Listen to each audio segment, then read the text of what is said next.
Sunday के दिन TCS 20 years अपनी लिस्टिंग के कंप्लीट कर रहा होगा, लिस्टिंग एनिवर्सरी बना रहा होगा।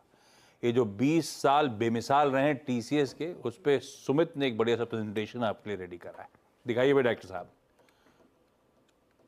तो देश की दूसरी सबसे बड़ी कंपनी टीसीएस की लिस्टिंग के 20 साल पूरे हो गए। दरअसल ये कंपनी का जो स्टॉक था वो 25 अगस्त सन 2004 को लिस्ट हुआ था और वहां से लेके अब तक यानी कि 25 अगस्त 2024 तक आते आते करीब 20 साल इसकी लिस्टिंग के पूरे हो चुके हैं। और इसने ना केवल देश में एक अच्छी ग्रोथ दिखाई है आईटी स्पेस को लेकर, बल्कि इसने निवेशकों को भी काफ़ी हद तक रिवॉर्ड करते हुए दिखाई पड़े हैं।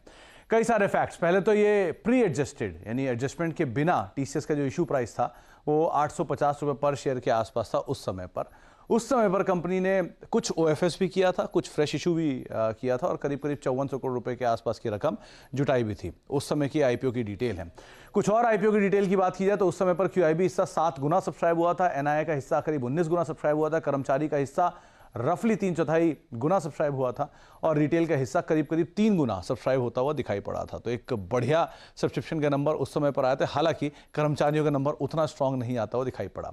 कंपनी ने 2006 में 1:1 बोनस दिया, 2009 में भी 1:1 बोनस दिया, 2018 में भी 1:1 बोनस दिया। मल्टीपल बायबैक्स भी कंपनी कर चुकी है इसके अलावा। तो ये कुछ शेयर होल्डर्स के रिवॉर्ड है जो दे चुके हैं। कंपनी से जुड़े कुछ और इंटरेस्टिंग फैक्ट, जहां पे देश की दूसरी सबसे बड़ी कंपनी है मार्केट कैप के लिहाज से, आईटी सेक्टर की ये सबसे बड़ी कंपनी है मार्केट कैप के लिहाज से भी और प्रॉफिटेबिलिटी के लिहाज से भी।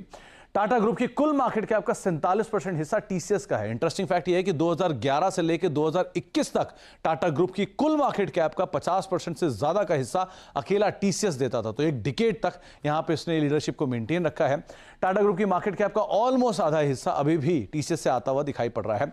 साथ ही साथ 5वीं सबसे ज्यादा मुनाफा कमा के देने वाली कंपनी है देश की। और अगर इन 5 कंपनियों की बात की जाए, इनफैक्ट टीसीएस से कुल कर्मचारी जो हैं वो 6 लाख के आसपास हैं, जबकि टाटा सन्स के कुल कर्मचारी जो हैं वो रफली 10 लाख के आसपास है। तो कुल कर्मचारियों का मतलब टाटा सन्स के 60% हिस्सा अकेला टीसीएस से आता हुआ दिखाई पड़ता है, जिसमें भी टीसीएस के 82 से 92% जो कर्मचारी हैं वो भारतीय मूल के हैं।